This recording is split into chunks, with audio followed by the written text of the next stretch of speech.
Bom dia, pessoal. Meu nome é Thiago. Não vou me apresentar muito, não. Acho que eu não sou tão interessante assim. Eu vou falar sobre um projeto que eu fiz, tá? Chamei de Tosco Break por causa da TosConf. Não tinha pensado em apresentar na TosConf, mas falei, pô, é tosco o suficiente para eu mostrar lá, tá? Então, começando pelo fim, esse é o meu no-break / UPS, tá? Então, vocês vão ver um ESP32 pendurado ali, tem uma plaquinha que cortou aqui, uma fonte escondida aqui. Um relé pendurado ali no fundo também, tá? Então a ideia é ser bem tosco mesmo, ainda não terminei o projeto, mas a ideia geral eu vou mostrar. Não sei se o Doug já pediu doação suficiente para o LHC, mas para quem não conhece o LHC, né, é um espaço aqui de Campinas, então quem puder aí ou quiser doar ou até mesmo se associar, fazer parte do LHC, eu deixo sempre esse slide aí pedindo um pouquinho de dinheiro aí pro LHC. Mas beleza, por que eu preciso de um no-break? Então, primeira coisa, tem um servidorzinho lá, um home lab lá, inclusive tem a oficina de home lab do LHC, depois tá lá nos eventos se vocês quiserem saber um pouquinho mais. Então tem meu servidor rodando lá, tá rodando no GitLab, tá rodando no Home Assistant, Pi-hole, Plex, tudo mais. Tem meus roteadores, meus modems, o access point ali da casa rodando. E eu trabalho de home office. Então se cair energia lá, eu vou ficar que nem um idiota esperando a bateria do notebook descarregar e ficar sem fazer nada, né? Então, meu servidor também cai, então se eu estiver assistindo alguma coisa vai cair. Então, ok, beleza, faz sentido eu ter um no-break lá para ter algumas horas de autonomia ali na minha casa, tá? Eu moro em um apartamento pequeno, e eu fiz esse projeto mais como um estudo. Falei, se der certo isso, talvez eu passe para o próximo level, que é tipo, ter a energia do apartamento, ali fazer um sisteminha de backup para que eu consiga aguentar algumas horas ali offline, caindo energia, tá? O óbvio seria eu comprar um no-break. Por que eu não comprei um no-break? O no-break pronto ali é plug and play, você vai pegar, vai colocar ali, ele vai funcionar.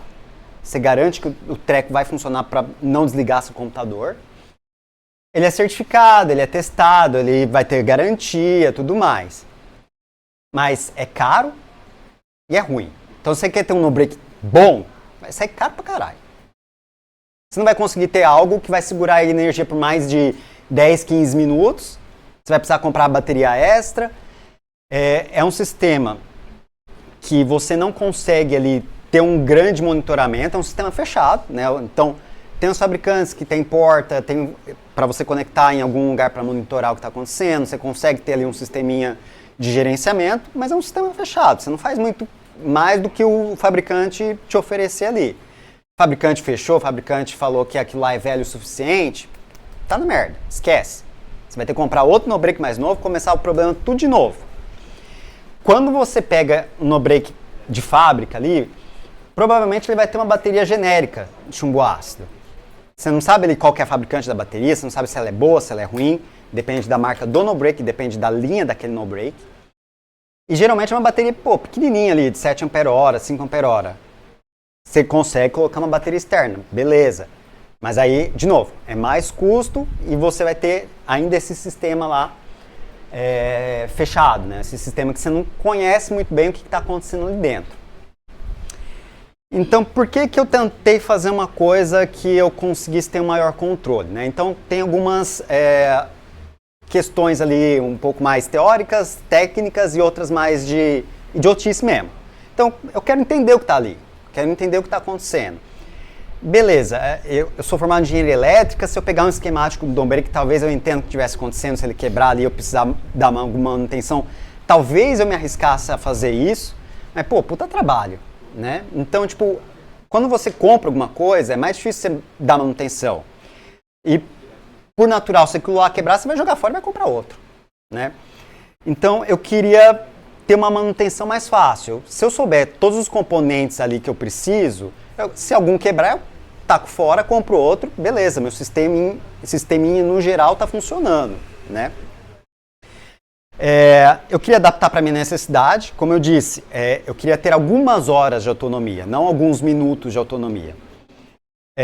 Se você for atrás, por exemplo, de sistemas de backup de energia, aí já sai um pouquinho dessa parte do no-break especificamente, mas indo mais para a linha de UPS, muitas das soluções estão concentradas na parte de energia solar, como backup de energia solar. Mas não era isso que eu precisava. Não tem como colocar um painel solar dentro do apartamento. Então eu só queria parte do PS. Então foi até difícil saber ali mais ou menos tá, o que serve para mim sem energia solar, só com um sistema de backup, né? E eu queria integrar a minha solução nas outras soluções que eu também domino, que eu tenho controle, que é meu Home Assistant, queria ter um dashboard de como está ali a utilização do NoBreak, queria que isso não fosse proprietário de um fabricante específico, mas que eu pudesse ter controle sobre esses dados, tá? Bom, e a questão do custo também, eu queria comprar só o que eu precisasse. Spoiler, eu comprei mais do que eu precisava. Normal, aprendizado. Então assim, de forma geral, o que a gente precisa para fazer um no-break muito tosco, tá? Então basicamente a gente vai precisar de um carregador.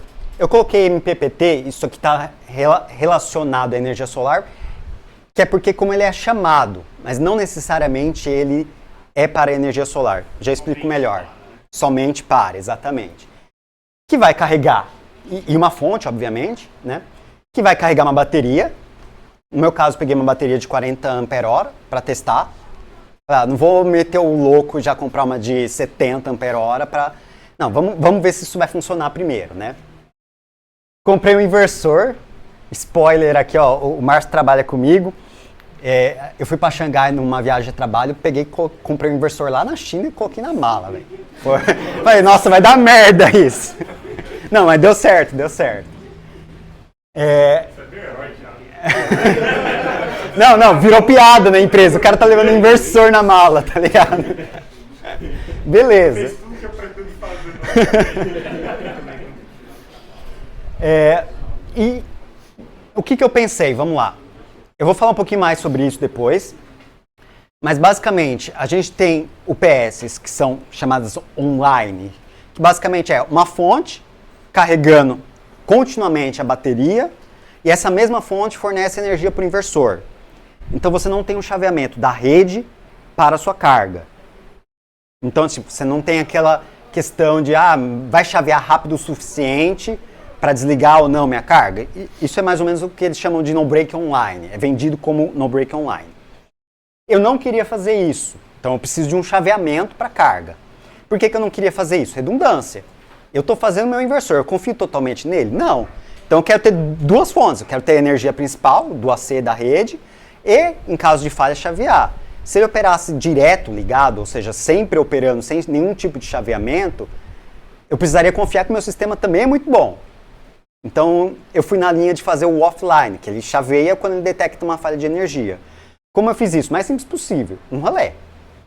A única questão é, pega um relé com bobina C, porque aí a partir do momento que ele detecta que não tem AC, ele vai chavear o mais rápido possível. E tem uns mini relézinhos da Schneider que chaveia em 15 milissegundos, 20 milissegundos. Então isso para um computador, para sistemas com fonte chaveada, mais do que suficiente, tá? É o mais simples, o mais barato possível. Não precisa de detecção, qualquer coisa vai ser mais devagar que isso. Tecnologia mecânica resolve esse problema. Então eu vou falar um pouquinho rapidamente dos componentes ali, tá? Então eu comprei aquele inversor lá em Xangai. Ele tem no AliExpress, tá? Então até deixei o link aqui dele. Mas não compensa comprar esse no AliExpress não por causa dos impostos, tá? Vou dar uma dica melhor sobre isso. Então basicamente é um inversor que vai ter uma bateria conectada nele. Pode ser de 12 volts, pode ser de 48, depende da sua capacidade. Compensa você pegar maiores tensões DCs aqui para diminuir a corrente ali do DC e deixar o seu sistema mais potente, entre aspas. Isso aqui é importante, tá? Dê preferência para inversores que tenham onda senoidal pura, tá? Que ele é mais seguro para qualquer tipo de carga. Eu comprei na China, falava que era onda senoidal pura. Eu medi, quando chegou aqui a gente teve o evento da Feira do Rolo, o rapaz trouxe um osciloscópio, presta aí, rapidão, deixa eu medir um treco aqui. E realmente, era uma onda senoidal praticamente pura ali, tinha só umas falhazinhas, mas realmente, ele aguentou. Eu fiz um teste de carga ali, colocar a carga nele, ele conseguiu segurar a carga, uma carga alta, na hora do chaveamento. Hã? É um filtro LC na saída. Exatamente.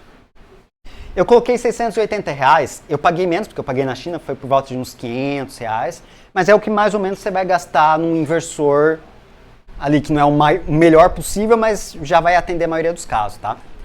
Ele é 3.000 volts de pico, 1.500, 3.000 watts de pico, 1.500 watts em regime, que pra mim já é ótimo, tá? Pra mim, praticamente isso aqui já aguenta minha casa inteira, tá? Mas por enquanto só tem lá o Home Lab e as coisinhas lá mais ligadas a essa parte de tecnologia, né? Pode ligar o secador.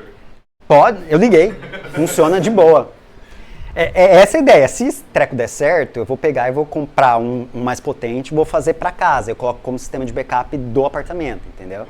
Aí, obviamente, tem que monitorar se o ar-condicionado está desligado, essas outras coisinhas. Não ser idiota de ligar o chuveiro, mas a ideia é nessa linha. Eu comprei uma bateria estacionária, tá? Por que eu comprei estacionária? Porque o preço não mudou muito. Aqui eu coloquei 399, que é o preço que vai estar lá no Mercado Livre. Mas saiu bem mais barato que isso, saiu 300, eu acho que talvez até menos de 300. Pode usar bateria de carro? Pode. A única diferença é que você vai poder descarregar ela menos.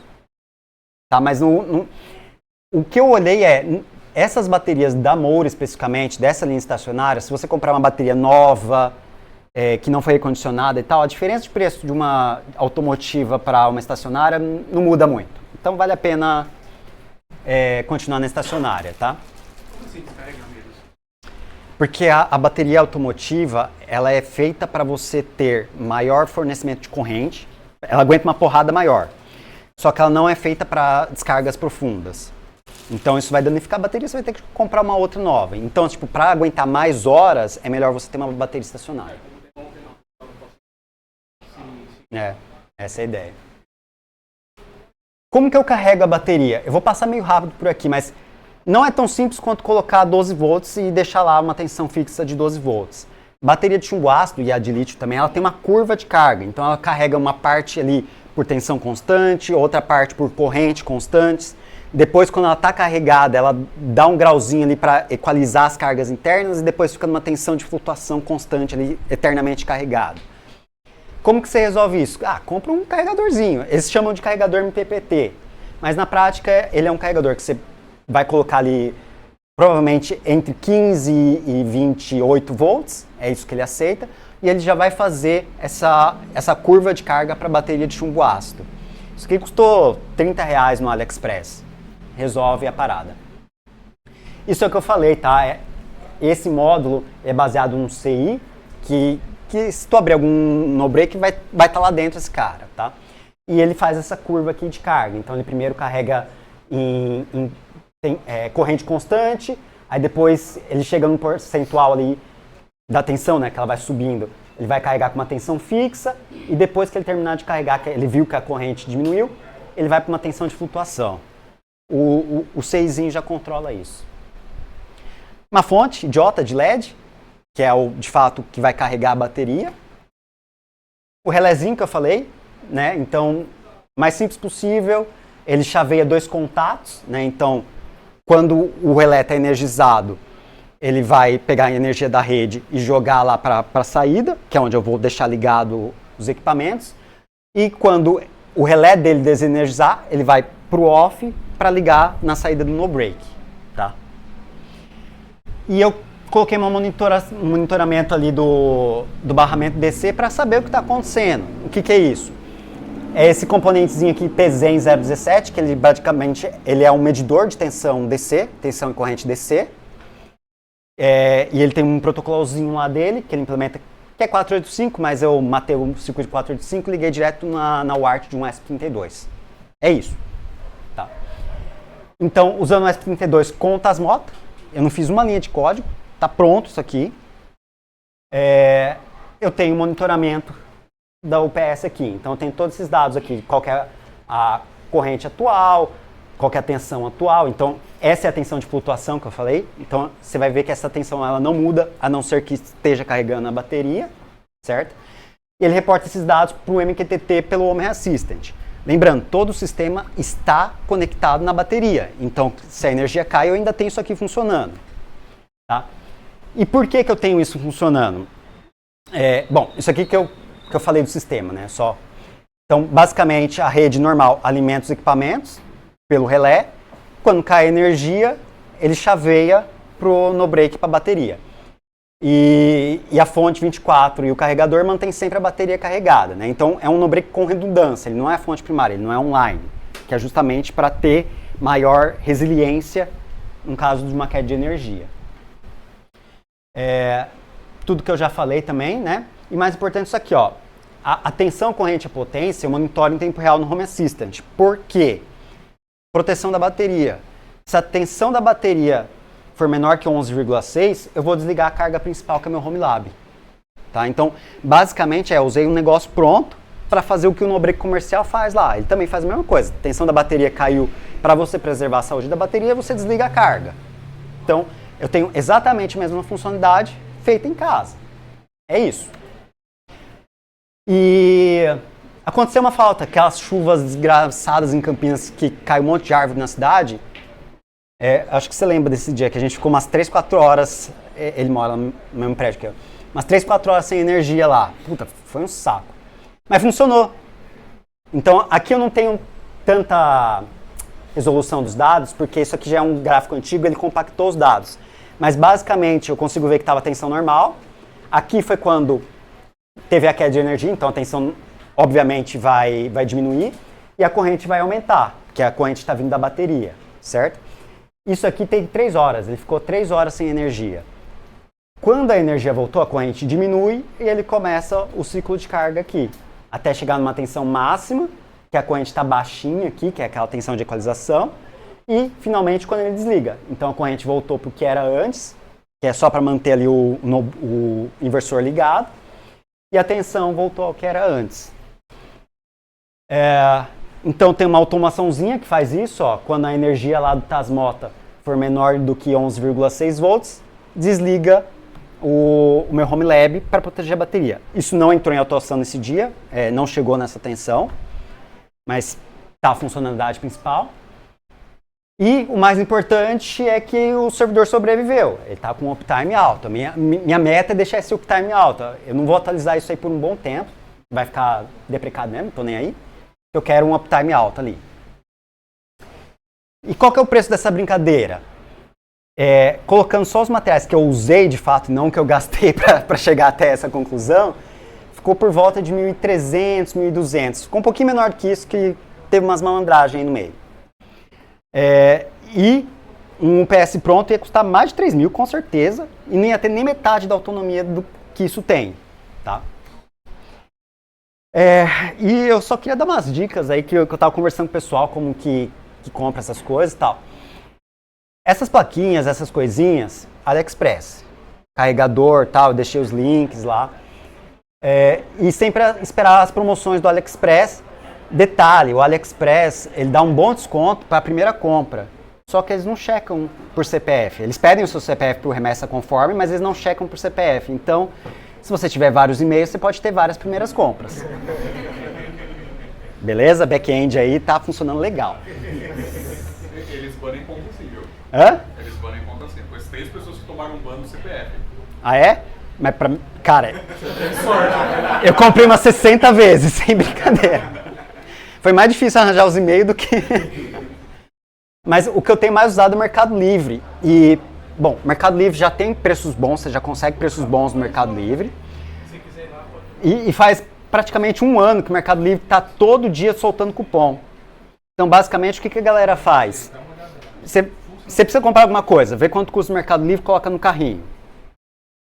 Tem grupos de cupons que eles ficam postando, o cupom hoje é tal. E basicamente esses cupons é de 10 a 30% de desconto, limitado no valor. Tipo, no máximo R$80, no máximo R$100 de desconto, alguma coisa assim. Cara, se você tiver um carrinho pronto, a hora que bater o cupom, você olha lá, coloca lá e consegue fazer uma compra. Tipo, é de longe o preço mais barato. De longe, tá? Eu coloquei nessa aba aqui os preços que estão lá no Mercado Livre ou que eu paguei aproximadamente. Mas com esses cupons, cara, é imbatível, assim. Você não vai encontrar esses preços em nenhum lugar, nenhuma loja física, nenhum outro lugar. Então a malandragem tá nesses grupos de Telegram que os caras postam os cupons e deixar o carrinho lá e já comprar e ter tudo. E, especificamente para esse projeto, tem tudo lá, tá? A parte dos inversores tem lá no Mercado Livre, também nessas mesmas potências. Então, também, não é porque eu trouxe o inversor da China que não dá para fazer aqui, não. Dá sim.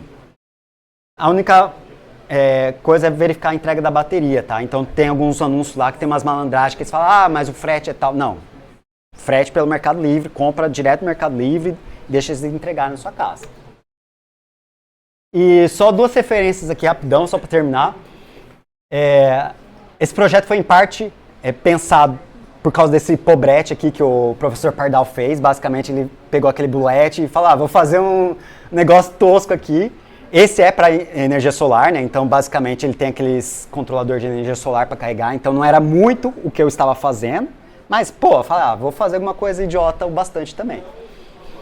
E isso aqui eu vi depois, cara. Mas essa é a ideia mais idiota que eu já vi no mundo.